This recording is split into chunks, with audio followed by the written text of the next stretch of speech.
numérique à Radio France aujourd'hui, c'est tout un tas de besoins. On a des sites web classiques, on a des applications mobiles, on a toute la distribution des podcasts, toute la diffusion du streaming. On a aussi plein de besoins qui sont arrivés, on va dire, avec les usages, la voiture connectée, les assistants vocaux. On a beaucoup de web radios aussi qui sont diffusées uniquement sur du numérique, qui sont pas diffusées sur la FM. Donc le numérique aujourd'hui, c'est vraiment tout ça, tout un ensemble d'usages qui n'existaient pas forcément il y a quelques années et qui, vu qu'on a réussi à mettre en place les socles de base, les sites, les applications, on peut construire par-dessus et créer de nouveaux usages et répondre plus facilement à des besoins.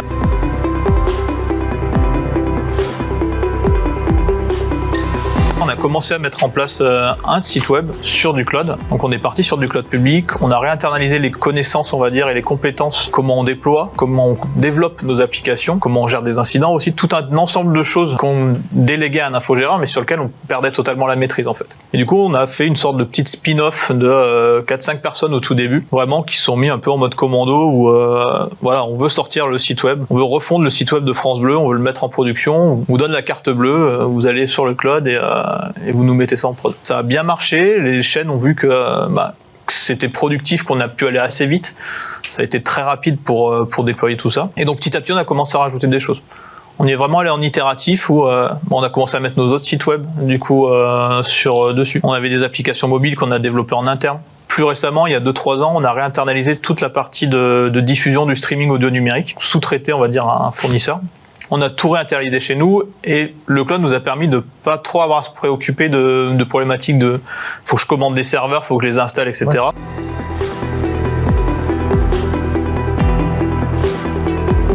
Aujourd'hui, on est en train de déployer une nouvelle plateforme, radiofrance.fr, qui a pour but de centraliser toutes les radios, mettre en avant la marque Radio France vis-à-vis des radios qui, elles, vont avoir une marque très identifiée, mais certains auditeurs qui écoutent FIP, par exemple, vont pas forcément raccrocher FIP à Radio France. Donc on veut essayer de centraliser, on va dire, toute l'écoute de l'audio à Radio France et aussi pouvoir proposer, comme j'ai dit tout à l'heure, des contenus à des gens qui vont pas y aller naturellement. Donc des gens qui vont venir écouter France Inter, on peut leur recommander des contenus de France Culture. Ça, on n'est pas capable de le faire aujourd'hui. Tout ce bloc de recommandations aussi, c'est des usages qu'on peut plus facilement mettre en avant avec le cloud, parce qu'il y a notamment des services qui sont entre l'IaaS et le SaaS, qui permettent de faire du machine learning ou ce genre de choses. La stratégie, c'est d'aller sur du cloud. Selon les directions, ça va pas être fait à la même vitesse, ça va pas forcément être fait exactement de la même façon, mais c'est la stratégie parce que on a prouvé par l'exemple qu'on était capable de répondre à des problématiques de scalabilité, par exemple, où pendant le Covid l'année dernière, on a eu énormément de visites sur nos sites web, énormément d'écoutes de la radio. Et le cloud nous a permis de répondre à ces demandes plus élevées sans vraiment se préoccuper des problématiques.